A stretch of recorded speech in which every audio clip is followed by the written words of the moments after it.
Siapa saja yang membenarkan penyimpangan penguasa, maka engkau bukanlah umat Nabi dan Muhammad bukan Nabi, murtadlah engkau.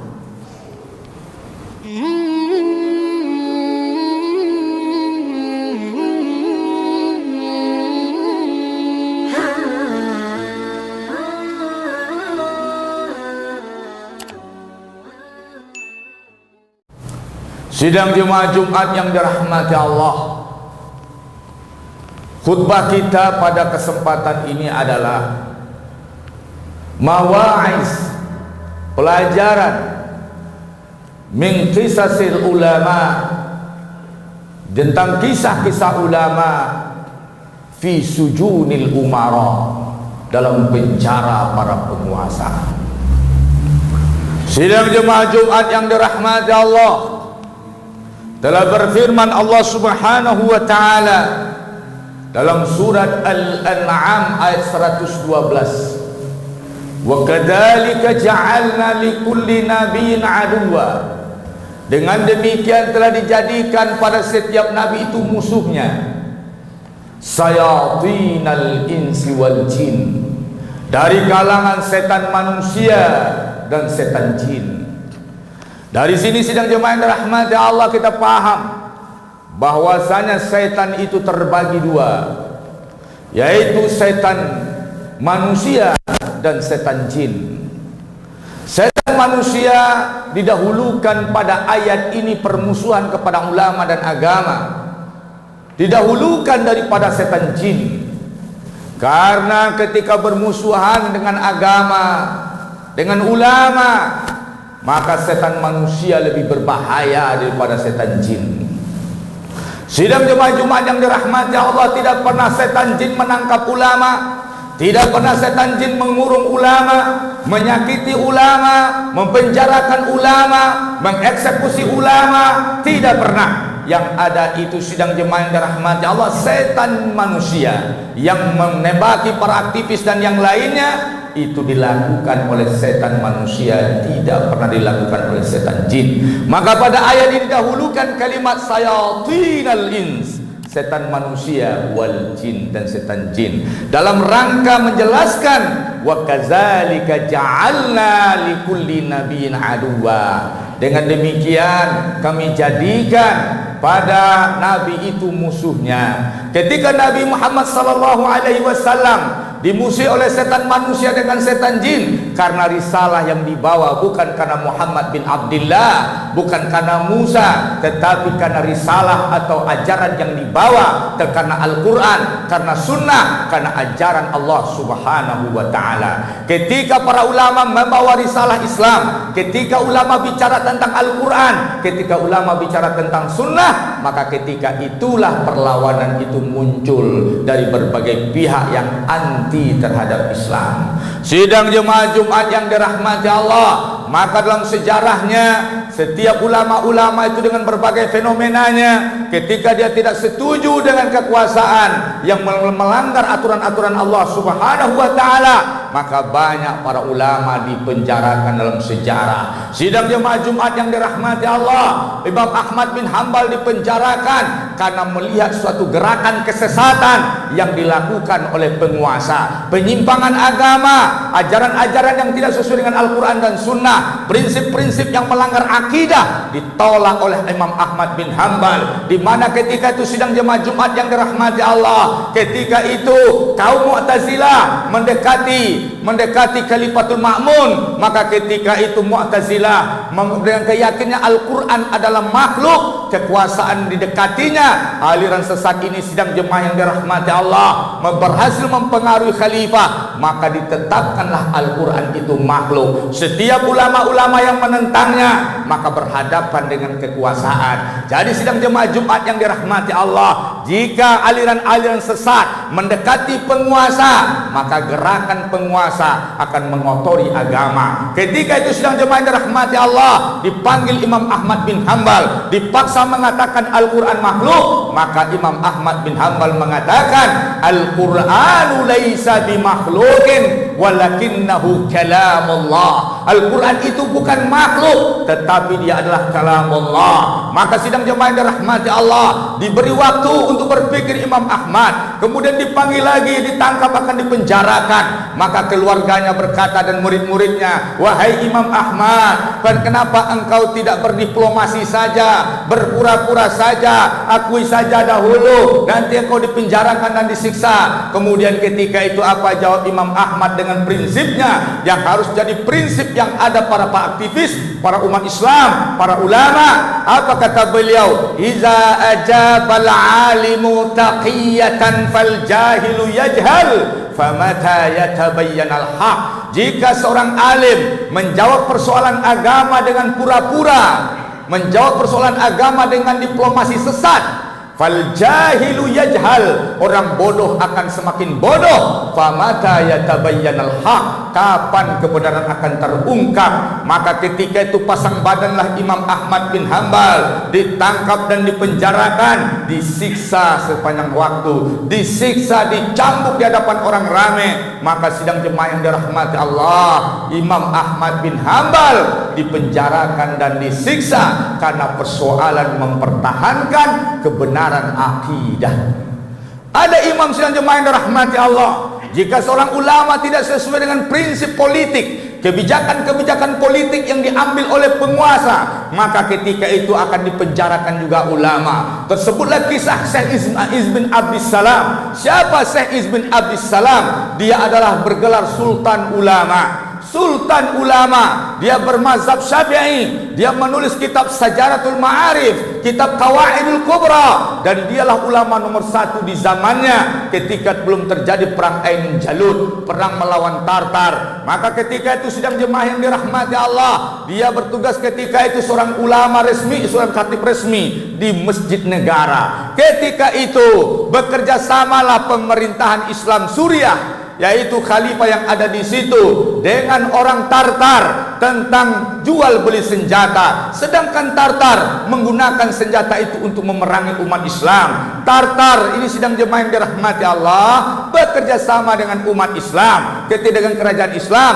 Apa sikap Syekh Iz bin Abdissalam ketika itu? Naiklah dia ke atas mimbar, dalam khutbahnya beliau berfatwa, siapa saja yang bekerja sama dengan musuh-musuh Islam, yang musuh Islam itu kerjanya berbuat jahat terhadap umat Islam, faqad khana Allah wa rasulah wa khana hasil ummah. Dia telah mengkhianati Allah, mengkhianati Rasul, dan mengkhianati umat ini. Maka sidang jemaah yang dirahmati Allah, gemparlah dunia Islam ketika itu. Penolakan resmi dari Sultan Ulama, ulama yang luar biasa. Ditangkap Syekh Iz bin Abdissalam, dipenjarakan Syekh Iz bin Abdissalam. Ketika itu datanglah kunjungan Tartar, kunjungan antar negara. Ketika itu menjilatlah kerajaan Suriah Islam ini kepada Tartar. Ya Salibiyah, dia mengatakan, ini ada Syekh kami luar biasa, ulama nomor 1 dalam dunia Islam. Dia menghalangi, menentang kerjasama kita, dia menentang perjanjian kita, maka aku penjarakan dia demi kalian. Inilah sifat buruk penguasa muslim, lebih mencari pembelaan kaum kufar daripada umatnya. Maka sidang jemaah dirahmati Allah, bertanyalah utusan Tartar, apakah ini ulama nomor 1 kalian? Iya. Boleh aku lihat dia? Boleh. Datanglah dia ke penjara Syekh Iz bin Abdissalam. Syekh Iz bin Abdissalam sedang baca Quran. Apa kata orang Tartar? Kalau ini ulama nomor 1 kalian, kalau dalam agama kami orang seperti dia dicuci kakinya dan kami minum air kakinya. Ini orang kafir menghargai kiainya, menghargai ulama agamanya. Kalau ini dalam agama kami, kami akan cuci kakinya dan kami akan minum air kakinya itu. Itu pernyataan orang Tartar. Sidang jemaah Jumat yang dirahmati Allah, maka sidang jemaah akhirnya Ibn Abdus Salam dibuang dan kemudian pergi ke Mesir. Di Mesir dengan muridnya Qutus Wali Muzaffar, maka dia memerangi Tartar.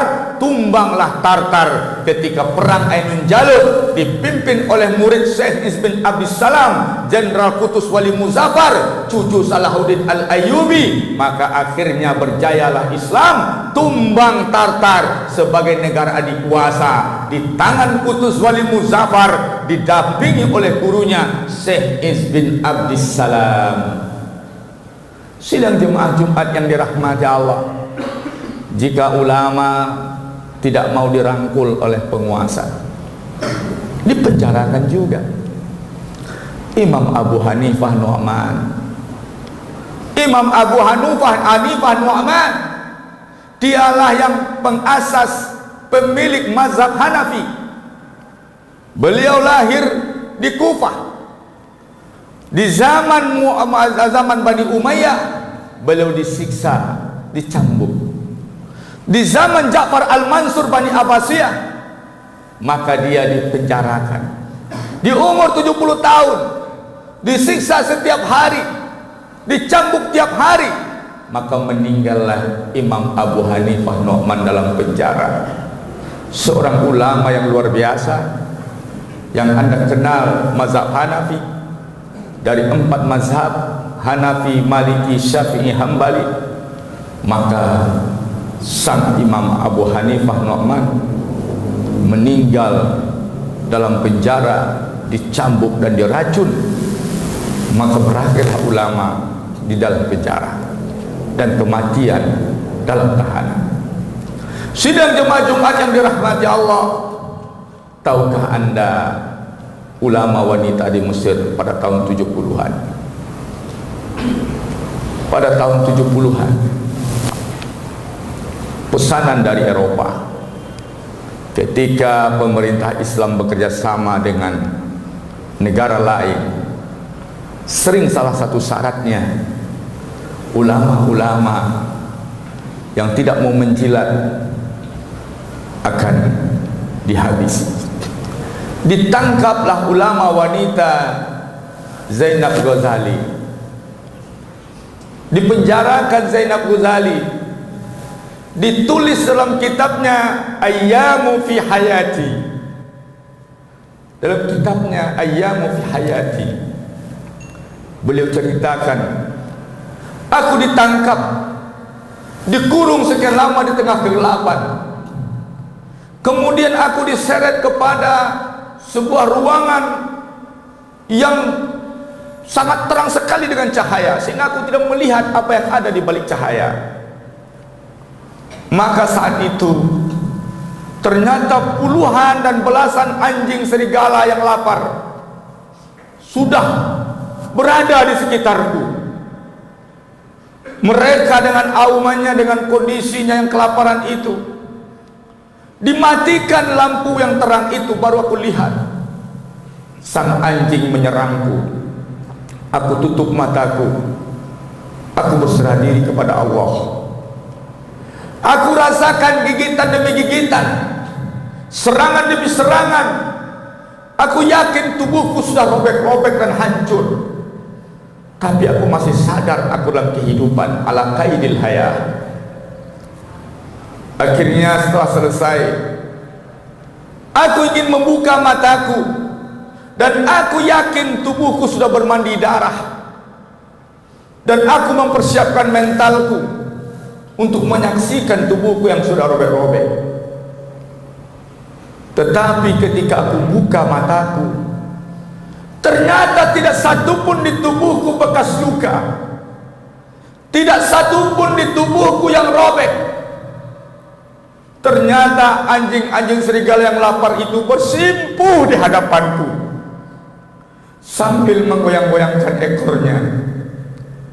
Coba dibayangkan, anjing pun pandai menghormati para ulama. Anjing sedang lapar pun tidak mau menyakiti ulama. Aku lihat serigala-serigala lapar itu bersimpu di hadapanku sambil menggoyang-goyangkan ekornya dan menghampiriku dengan mata yang penuh cinta dan sayu.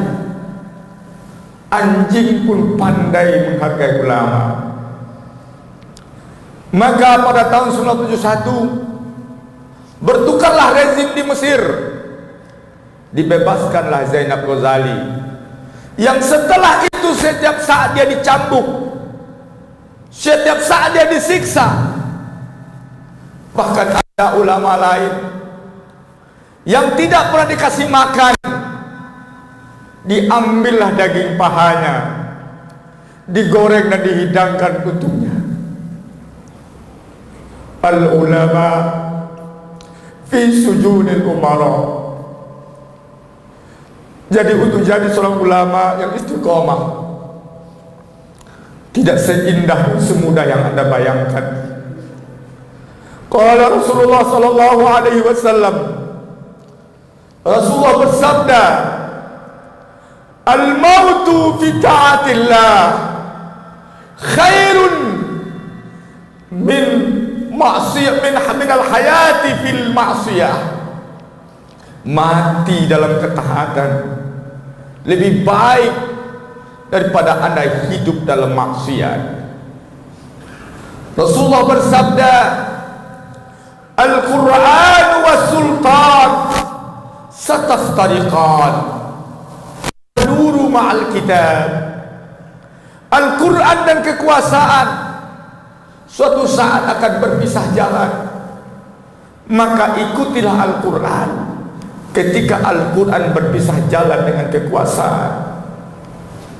Sidang jemaah yang dirahmati Allah, sangat banyak rangkaian nasib para ulama fi sujunil umara. Qala Rasulullah sallallahu alaihi wasallam, Rasulullah bersabda, yakunu umara, akan datang nanti penguasa setelahku.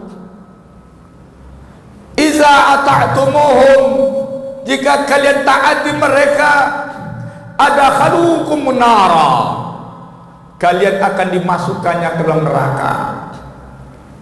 Wa in asaitum, jika engkau engkari kebijakannya, qatalukum, dia akan membunuh kalian.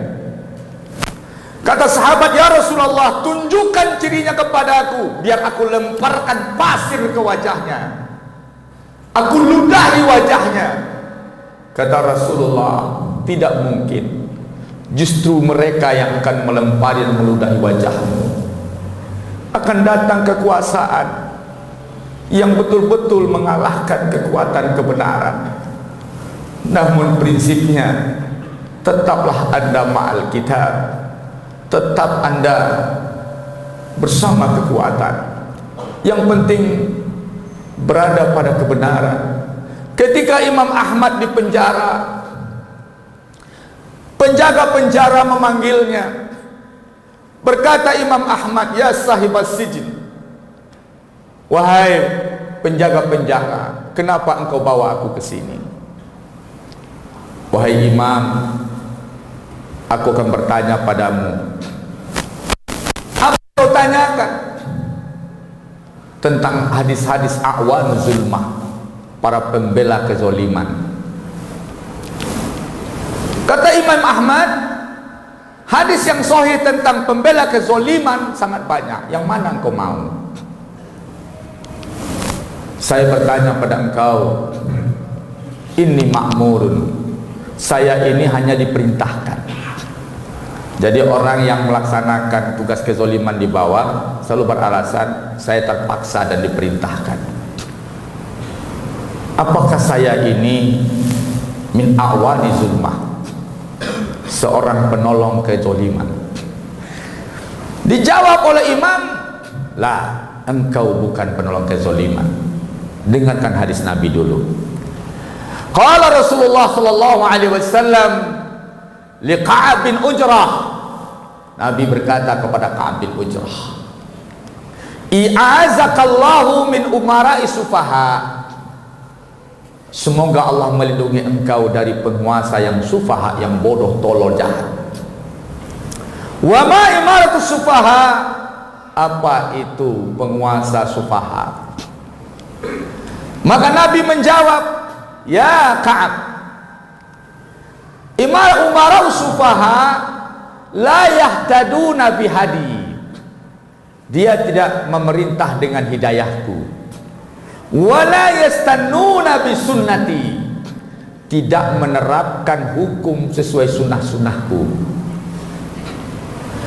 Faman sadaqahum fi bikizbihim wa anahum ala zulmihim, siapa saja yang membenarkan pembohongan mereka dan membantu kezoliman mereka, falaisu minni walastu minhum, dia bukan umatku dan aku bukan nabinya.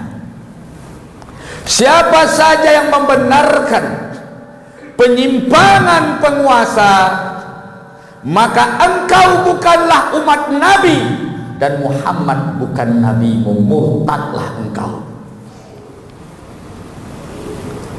Wala yuriduna alayya haud, saya tidak akan pernah beri kesempatan dia meminum air telagaku.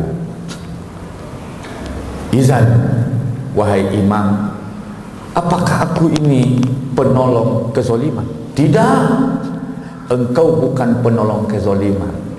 Yang penolong kezoliman itu adalah yang memberikan makan mereka, yang mencucikan baju mereka, yang membantu kehidupan dunia mereka. Sedangkan engkau tidak, engkau orang zolim itu sendiri yang terlibat dalam kezoliman mereka. Engkau bukan penolong kezoliman, tapi engkau yang berserikat dengan mereka, engkau termasuk orang zolimnya. Fa'tabiru ya ulil absar la'allakum turhamun.